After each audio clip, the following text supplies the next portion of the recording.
তো ওয়েলকাম বন্ধুরা, আজকে আইসিডিএস মেন দ্বিতীয় দিন ছিল। 12 তারিখ এবং 13 তারিখ ডিসেম্বরে মিলিয়ে হচ্ছে। প্রথম দিন ল্যাঙ্গুয়েজ পেপার হয়ে গেছে। আজকে ম্যাথ, জিআই, কারেন্ট অ্যাফেয়ার্স এইসব পেপারগুলো ছিল। তো প্রশ্নপত্র মোটামুটি মডারেট বলা যেতে পারে, অঙ্কগুলো অনেকটাই কঠিন। যাই হোক, আশা করি সবাই পেরেছো। সবার জন্য অনেক অনেক শুভেচ্ছা রইল। যারা পরীক্ষা দিয়েছো তারা পেয়ে যাও। তো কিছু কিছু অঙ্ক আমি দেখাবো এখানটাতে, যেগুলো মোটামুটি রিকোয়েস্ট এসছে বা যেগুলো সবাই বলেছে। তো আমি অনেক লেটে ফিরেছি, যাই হোক অঙ্কগুলো করেছি দেখাই তোমাদেরকে। আর যদি চ্যানেলটিকে সাবস্ক্রাইব করো, নোটিফিকেশান অন করে রেখো পরবর্তী আমার এই সমস্ত কাজগুলির নোটিফিকেশান পাওয়ার জন্য। ভিডিওটি ভালো লাগলে লাইক করে দিও। 4√3 থেকে আমরা তাহলে দেখো এখানে দেখতেই পাচ্ছি।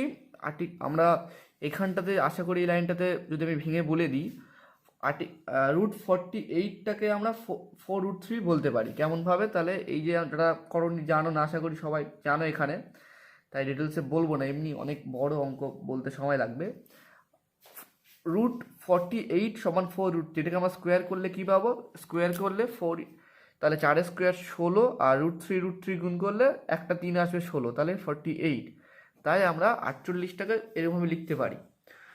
আর √48 2 সমান কি? √4, √4কে আমরা 2, সেখান থেকে √4, এই যে √4 = 2 মাইনাস √2 মাইনাস 30 = 4√3 মাইনাস 18টাকে আমরা 3√2 লিখেছি, মাইনাস 18টাকে 3√2 বাই 3কে আমরা √9কে ভাঙলেই 3 চলে আসবে, 3 স্কোয়ার যেমন, মাইনাস এই 2√3টাকে আমরা 12 হিসেবে লিখে দিই। ঠিক আছে, আশা করি কারোর প্রবলেম নেই। এই পর্যন্ত থাকলে পরে কমেন্ট করে জানিও, আমি আবার বলে দেবো একটা ভিডিওতে। তো তারপর কি দেখছি এখানটাতে? √48 বাই, এখান থেকে আমরা √2 কমন নিলাম, √2 কমন নিলে √2 - 1 মাইনাস 30, 4√3টাকে আমরা √48 লিখলাম, ওই যেমন দেখালাম, 16 3 48, মাইনাস 3√2টাকে √18 মাইনাস √18 9 যেমন ছিল এটাকে লিখলাম, শুধুমাত্র 3√2টাকে √18 লিখলাম। তাহলে ওই 3√2 স্কোয়ার করলে আমরা এখানে যেমন এই দেখিয়েছি, এখানটায় দেখে নিও কেমন করে আসছে 18। তো তারপরে দেখো এখানটাতে √2, তাহলে √24, √2 আর এখানে √2 × √24 করলে √2 কেটে গেল, তাহলে √24 বাই √2 - 1, মানে এটা কি করেছি, এটা তোমার এখানে √2 × √24 এটাই করলেই তো √48 আসে, আর নিচে √2 ছিল সেটা কেটে দিয়ে √24টা ওপরে রয়েছে, কেমন? তো সেটাই করা হয়েছে, বাই 30 মাইনাস √3।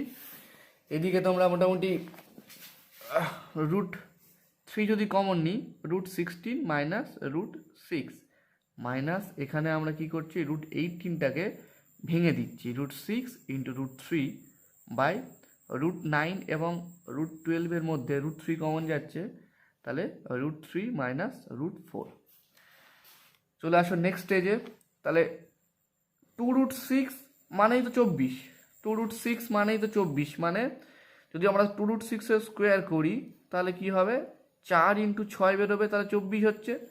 2√6 মানে 24, মাইনাস এই বাই √2 - 1 যেমন ছিল রেখে দিলাম, মাইনাস কি করলাম, 30টাকে কীরকম করে লিখছি, 10 × √3 × √3। কেন লিখছি সেটা পরে আসবো, একটা ব্র্যাকেট দিয়ে দাও। 10 × √3 × √3, তাহলে 3 3 গুণ করলে আমরা √3 গুণ করলে 3 পাবো, আর 10, তাহলে সেই 30ই ভ্যালু থাকবে, যেমন ছিল নিচে রেখে দাও। এখানে আমরা কি করছি, একটা √3 একটা √3 কেটে দিলাম, দিয়ে √6 ওপরে, আর √3 - 2, √4 তো ভাঙলেই 2 আসবে, আশা করি কোনো সমস্যা নেই এই পর্যন্ত। তো তারপর আসছে কি, 2√6 বাই √2 - 1, 10 √3, একটা √3 কেটে গেল, বাই 4, 16কে যদি √16কে ভাঙি তাহলে 4 মাইনাস √6 মাইনাস যেমন ছিল তেমন বসিয়ে দাও। এইবার আমরা পরপর যেমন করণ নিরসন করার নিয়ম আছে, যেমন করে করণ নিরসন করতে হয় সেই নিয়মে আসবো। যেমন ওই মাইনাস থাকলে উপরে প্লাস প্লাস দিয়ে গুণ করলাম, এখানে 4 মাইনাস √6, যেমন আর হয় কি দেখে নেবে লাইনটা, তেমন গুণ করে কি আসছে, তাহলে √12 মানে 2√6 × √2 করে √12, 2√6 × 1, এই যে 1 করে এটা এখানে দিলাম, এরকম করে পরপর গুণ করেছি, করে শুধু বসিয়ে দিয়েছি। আর নিচে কি হলো, এটা তো স্কোয়ার মাইনাস বি স্কোয়ার সেই সূত্রে চলে আসছে, 2 মাইনাস 1, রুটগুলো উঠে গেল, 4 4-এ এইটা গুণ করলে 4 4 16 মাইনাস 6, √3 গুণ করলে 3 মাইনাস 4, এখানে একটা -1 এক্সট্রা হলো। তাহলে এইগুলো তাহলে -1 এখান থেকে চলে গেল, এখানে 10 ছিল, 10 রেখে দিলাম, এই হলো। তাহলে 2√12 প্লাস 2√6 মাইনাস 40√3 মাইনাস 10 ইন্টু 3√2। তাহলে এই 18টাকে আমরা কি করলাম, এই 18টাকে 3√2 আকারে লিখলাম। তাহলে ওই যেমন দেখিয়েছিলাম, এখানে বারবার দেখিয়েছি 3√2টাকে, সেরকম করে লিখলাম বাই 10 প্লাস 3√2 প্লাস 2√6 মানে এখানে যেহেতু একটা -1 বেরোচ্ছিল, সেই মাইনাসটাকে এই সঙ্গে গুণ করে দিয়ে এই চিহ্নটাকে প্লাস হয়ে গেল, ঠিক আছে। তো তারপরে এবার কি আসছে, শেষের দিকে যদি আমরা দেখি যে 4√3 মানে 2√12 যেটা ছিল, ঠিক আছে, সেটাকে আমরা কি করছি 4√3 আকারে লিখছি, প্লাস 2√6, ঠিক আছে, 4√3 প্লাস 2√6 মাইনাস 10 কমন নিলে 4√3 প্লাস 3√2 বাই 10 প্লাস এটা যেমন ছিল বসিয়ে দিলাম এইটুকুটা।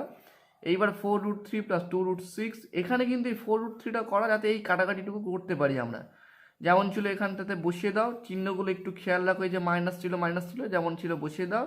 তাহলে 4√3 কেটে গেল, 3√2 কেটে গেল, এগুলোকে আমরা এলিমিনেট করে দিচ্ছি, দিয়ে 2√6 প্লাস 2√6 পড়ে আছে, তাহলে 4√6 অ্যান্সার, ঠিক আছে।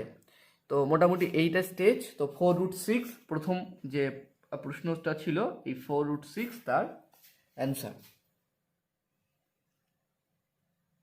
এখানে যদি বুঝতে প্রবলেম হয়, দেখো এইখানটাতে কি করে এইটা এলো, তাহলে দেখো 2√12 ছিল, তাহলে √12 মানে কি আমরা লিখতে 2√3 আর এই যে বাইরের দুইটা ছিল সেই দুইটা গুণ করে দিলে এখানে 4√3 হলো, ঠিক আছে।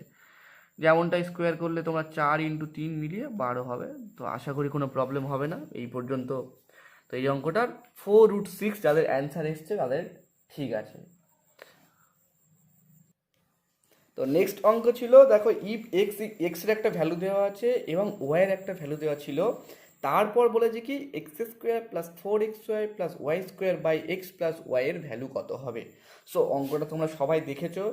তো এক্স এর একটা ভ্যালু গিভেন আছে, ওয়াই এর একটা ভ্যালু গিভেন আছে, তারপর x² plus 4xy plus y² এর একটা বাই x প্লাস ওয়াই এর ভ্যালু বের করতে বলেছে। তো আমরা কি করব, প্রথমে যেমন আমাদের নিডেড যেটা আছে x প্লাস ওয়াই, সেটার আমরা যেমন শুধুমাত্র গিভেন ভ্যালুগুলোকে বসিয়ে দিয়েছি, ঠিক আছে, গিভেন ভ্যালুগুলোকে আমরা বসিয়েছি, বসানোর পরে এইটা আসছে এক্স প্লাস ওয়াইয়ের ভ্যালু আসছে, তাহলে এক্স প্লাস ওয়াইয়ের ভ্যালু এইটা এলো।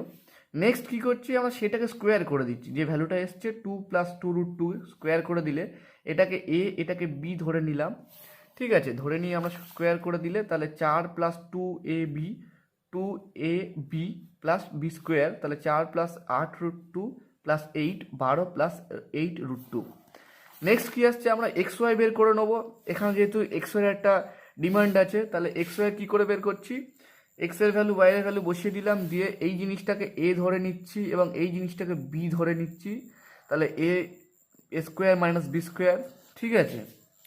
তো এ স্কোয়ার মাইনাস বি স্কোয়ারের মধ্যে আবার আমরা কি এটাকে আমরা পরে এ ধরছি, এটাকে পরে আবার বি ধরে নিচ্ছি, নিয়ে কি করছি A square plus 2ab plus B square minus তো √3 গুণ করলে তো এমনি 3ই আসবে, তো সেটা এখানে দেখানো হয়েছে।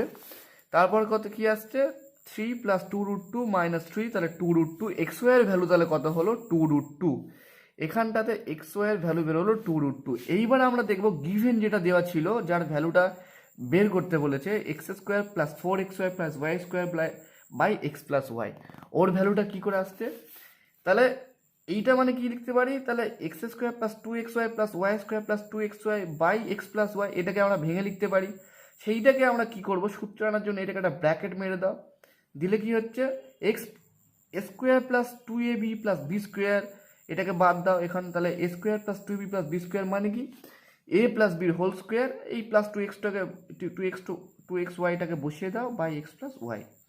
এইবার শুধু ভ্যালুগুলো পুট করো, তাহলে এক্স প্লাস ওয়াইয়ের ভ্যালু ছিল কত 2, তাহলে এক্স প্লাস ওয়াইয়ের ভ্যালু ছিল কত, তোমার এখানে যেহেতু স্কোয়ারের ভ্যালু চাইছে 12 প্লাস 8√2, এটা আমরা বের করেছিলাম, এই দেখো এখানে আমরা বের করেছিলাম। নেক্সট কি বলছে এক্স ওয়াইয়ের ভ্যালু ছিল কত, এক্স ওয়াইয়ের ভ্যালু হচ্ছে 2√2, এগুলো ভ্যালু আমরা বের করেছি এগুলো, তো সেগুলোই শুধু পুট করে গেছি, এবং এক্স প্লাস ওয়াইয়ের ভ্যালু আমরা বের করেছিলাম 2 প্লাস 2√2। ঠিক আছে, তো এগুলো আমরা বের করেছিলাম, বসিয়ে দিলাম। বসিয়ে দেওয়ার পরে এবার কি দেখতে পাচ্ছি যে তোমার 12 + 8√2 + 4√2, 2 গুণ করছি এবং √2 ভেতরে থেকেই যাচ্ছে, প্লাস বাই 2/2 2 + 2√2। তো এখানটাতে টোটাল কত পাচ্ছি ভ্যালু 12 প্লাস এই 8 আর এই 4 যোগ করলে 12, তো 12 + 12√2/2 + 2√2। তাহলে ওপরে আমরা 6 একটা কমন নেব, নিলে 6 কমন নিলে এখানে 2 পড়ে থাকছে, এখানেও 2 পড়ে থাকছে, তাহলে 2 + 2√2/2 + 2√2, তাহলে এই দুটো কেটে গেলে 6 উত্তর। তো যারা দ্বিতীয় অঙ্কটা করেছে যাদের 6 অ্যান্সার এসছে ওদের উত্তর ঠিকই হবে। তো এইভাবে ডিসক্রিপটিভ করে করে, মানে এইভাবে কষে কষে যদি নাও করো, যদি কেউ স্টেপ জাম্প করো, আমি একটু পুরো স্টেপগুলো দেখিয়েছি, যদি কেউ স্টেপ জাম্প করো তাহলেও ঠিক মোটামুটি 6 এলে উত্তর ঠিক হবে। তো 3 নম্বর প্রশ্নটা ছিল, by selling 12 article per rupee there is a loss of 4%, how many articles should be sold per rupee so as to gain 44%। যদি বলি বাংলাতে এরকম দাঁড়ায়, 1 টাকায় 12টি দ্রব্য বিক্রি করা হয় এবং সেই বিক্রির ফলে কি হচ্ছে 4% ক্ষতি হচ্ছে, তাহলে টাকায় কটি দ্রব্য বিক্রি করলে 44% লাভ হবে। তো আমরা 1 টাকা ধরে করব, বিক্রয় মূল্য 1 ধরে নিয়েছি, ক্ষতি 4% যেমন দেখতে পাচ্ছ। তাহলে সিপি সমান কি, সিপি সমান তাহলে হচ্ছে তোমার ক্রয় মূল্য সমান 100 যেটা লস হচ্ছে, 100 টাকার উপরেই তো ক্ষতি হচ্ছে, তাহলে 96 × 1 যেহেতু বিক্রয় মূল্য। ঠিক আছে, তো সেক্ষেত্রে কি হচ্ছে 100/96 = যদি কাটাকাটি করি 25/4। নেক্সট কি আসছে ক্রয় মূল্য, তাহলে এইটা আমাদের নতুন ক্রয় মূল্য বেরোলো, ক্রয় মূল্য 25/24 টাকা। লাভ কত হচ্ছে, প্রফিট করতে হবে 44%, দেখো এখানে বলা আছে যে সো অ্যাজ টু গেন 44%, তাহলে 44% যদি আমাদের প্রফিট করতে হয় সেক্ষেত্রে তখন বিক্রয় করতে হবে কত, যদি 100 টাকা ক্রয় মূল্য হয় তাহলে 144 টাকায় বিক্রয় করতে হবে, সেটাই করেছি। বিক্রয় মূল্য সমান 144/100 × 25/24, কাটাকাটি করে 3-2 আসছে, সোজা কথা। এবার আমরা কী করে দেবো, 3-2 টাকাতে পাওয়া যায় 12টি দ্রব্য, 3-2 টাকাতে পাওয়া যায় 12টি দ্রব্য আর্টিকেলস, 1 টাকাতে তাহলে কটি পাওয়া যায় সেটাই বের করেছি, 12/3-2, তাহলে 12 × 2-3 = 8টি দ্রব্য। যখনই তাহলে 3-4-12, এইখান থেকে কাটলে 4, 4-2 8, তাহলে 8টি দ্রব্য যখনই সে টাকায় বিক্রি করবে তখন তার 44% লাভ হবে। নেক্সট অঙ্কে দেখো বলা ছিল একটা মার্ক প্রাইস দেওয়া আছে বাইসাইকেলের এখানটাতে, যে বলছে যে the MP of a bicycle is 4,000 while selling the bicycle if 3 successive discounts of 20%, 10% and 5% are allowed, then what price will the customer pay for it? তাহলে 4,000 টাকা একটা মার্কড প্রাইস বাইসাইকেলের, সেখানে 3টে পর ডিসকাউন্ট দেওয়া হচ্ছে 20%, 10% এবং 5%, তাহলে শেষমেশ কাস্টমারটি কত টাকা দেবে। তো কিছুই নেই অঙ্কটার মধ্যে, প্রথমে তুমি মার্ক প্রাইস যেটা আছে 4,000 টাকা এবং 3 ডিসকাউন্ট 20%, 10% এবং 5%, তাহলে আমরা পরপর ডিসকাউন্টগুলোকে নিয়ে নেবো। আমি এটা শর্টে দেখিয়েছি, তোমরা লিখে করতে পারো। তো প্রথমে 20% ডিসকাউন্ট এমপি দিলে, তাহলে টোটাল এমপি যে ছিল তোমার কত 4,000 টাকা ইন্টু 80/100, তাহলে 3200 টাকা। আবার 3200 টাকার উপরে 10% ডিসকাউন্ট দিচ্ছে, তাহলে 3200/90/100, তাহলে 880 টাকা, এবং 5% যখন শেষে ডিসকাউন্ট দিচ্ছে তাহলে 880/95/100 = 2736 টাকা। তাহলে অ্যাট লাস্ট মানে যখন সব শেষে অ্যাট লাস্ট তাহলে কত ওকে পে করতে হবে কাস্টমারকে, 2736, এই টাকাটা তাকে পে করতে হবে এই বাইসাইকেলটার জন্য। নেক্সট অঙ্কে চলে যাব, find the least square number which is exactly divisible by 3, 4, 5, 6, 8। তাহলে কিছুই না, এই প্রশ্নটা তোমরা আশা করি সবাই পেরেছো। এলসিএম যেটা আছে সেটা আমরা বের করে নেবো, এলসিএম গিভেন নাম্বার, যে নাম্বারগুলোর একটা লসাগু বের করে নেবো, এবং সেখানে দেখছি আমরা লসাগুটা এরকম করে, দেখো আমি করে দেখিয়েও দিয়েছি, 2 এখানে বেরোচ্ছে, তাহলে পেয়ার আসছে 2 × 2 × 3 × 5 × 2। তাহলে আমাদের এখানে যেহেতু কোশ্চেনে বলা আছে find the least square number, তাহলে এই আমরা যেখানে একটা পেয়ার পাচ্ছি 2 স্কোয়ার, কিন্তু বাকি 3টের পেয়ার পাচ্ছি না, কিন্তু যেহেতু এখানে বলা আছে যে লিস্ট স্কোয়ার নাম্বার, তাহলে এই সংখ্যাগুলো স্কোয়ার করে দেবো বাকি 3টে সংখ্যার, তবেই তো আমরা সংখ্যাটা পাবো। তো সেটাই করেছি, যে as required the least square number is 2 square × 3 square × 5 square × 2 square করে আমাদের 3600 হচ্ছে। তো এই 5-এর অঙ্কের ক্ষেত্রে 3600 অ্যান্সার হবে। 3600 হচ্ছে সেই ক্ষুদ্রতম সংখ্যা যেটা 3, 4, 5, 6, 8 দ্বারা বিভাজ্য। তো নেক্সট আমরা কি দেখতে পাচ্ছি, ডিফারেন্স অফ টু কিউবস এখানে বলা দেওয়া আছে is 189 if the cube root of the smaller number is 3 then find the cube root of larger number.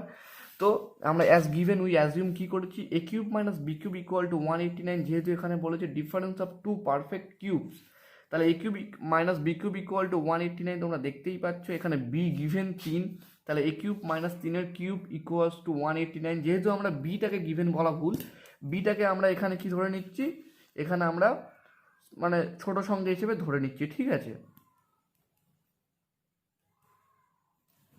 তাহলে এখানে হলো এ কিউব ইকুয়াল টু, তাহলে যেমন আমরা ওই দিকে যদি নিয়ে যাই কী হবে, 189 প্লাস 3-এর কিউব, বাট 3-এর কিউব মানে কত 27, তাহলে 216 হলো। তাহলে এ কিউব ইকুয়াল টু 216 মানে কত 6-এর কিউব, এ মানে 6, তাহলে the cube root of larger number is 6, the cube root of larger number is 6, the cube root of larger number is 6।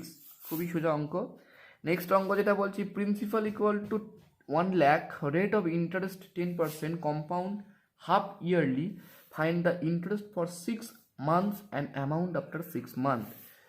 তাহলে এখানে দেখো যেমন করেছি, আমরা কি জানি অ্যামাউন্টের যে সূত্রটা ছিল পি ইন্টু যেটা কম্পাউন্ড যে রেট হয় চক্রবৃদ্ধি সুদের যে ক্ষেত্রে সূত্রটা কি আছে, আমরা কি পাবো, P into 1 plus r by 100 এখানে বাই ইন্টু টি।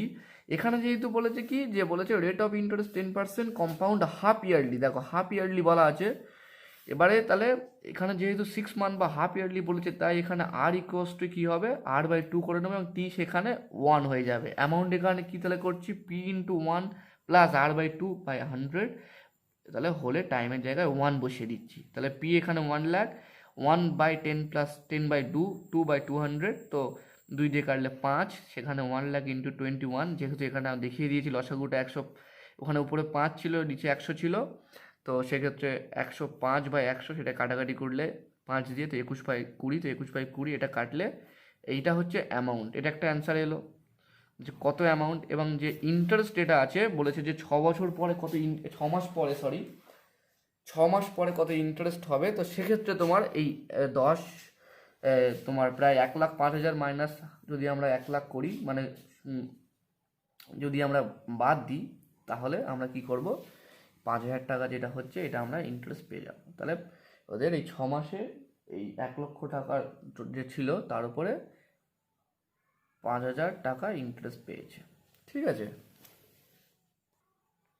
এখানে দেখো নেক্সট যে অঙ্কটা আছে কি বলছে, 3 bags contain 64.2 kg of sugar, the second bag contains 4/5 of the content 4/5 যেটা আছে of the first bag, and the third contains 45 1/2 মানে 45.12% of what, যদি এটা কন্টেন্ট করে what there is in the second bag and how much sugar is there in each bag, তাহলে প্রত্যেকটি ব্যাগে কত করে চিনি রয়েছে সেটা জানতে চেয়েছে। তো এই অঙ্কটার ক্ষেত্রে কি হয়েছে, যে 4/5 যখন বলেছে ঠিকই ছিল, এখানটাতে যে পার্সেন্টেজে দিয়েছে এই যে 45.12%, এটাতে সবাই ঘাবড়ে গেছে।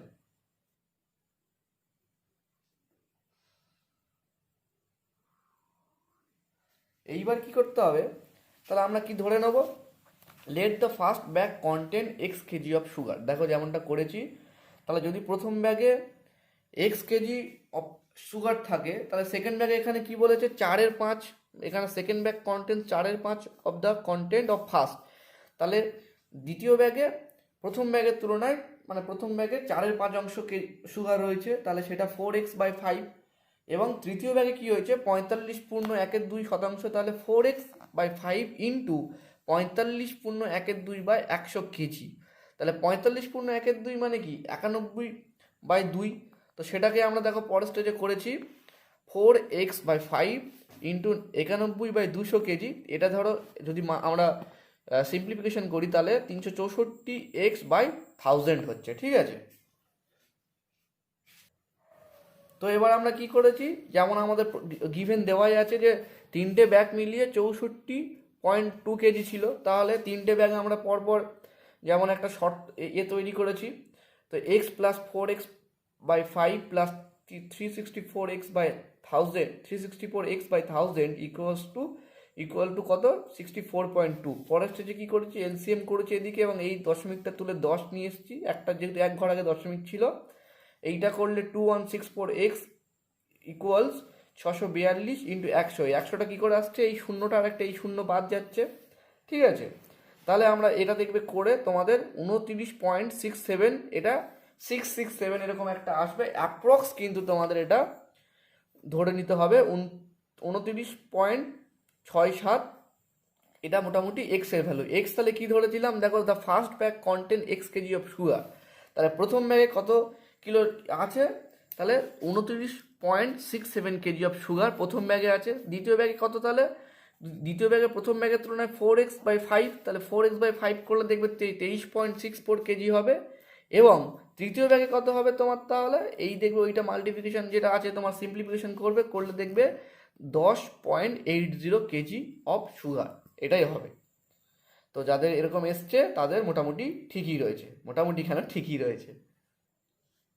দেখো নয়েরটা কি বলেছে, during school Neha finish 73% of her homework and Meenakshi completed 5/8, মানে 8% তার কাজটা শেষ করেছে। Who must finish a greater percent of homework. জানতে চাইছে যে একজন 73% করেছে এবং একজন 5/8 করেছে, তাহলে একটা পার্সেন্টেজে দেওয়া আছে এবং একটা ভগ্নাংশ দেওয়া আছে, এবং বলেছে যে তাহলে কে সব থেকে বেশি বাড়ির কাজ করেছে, হোমওয়ার্ক করেছে।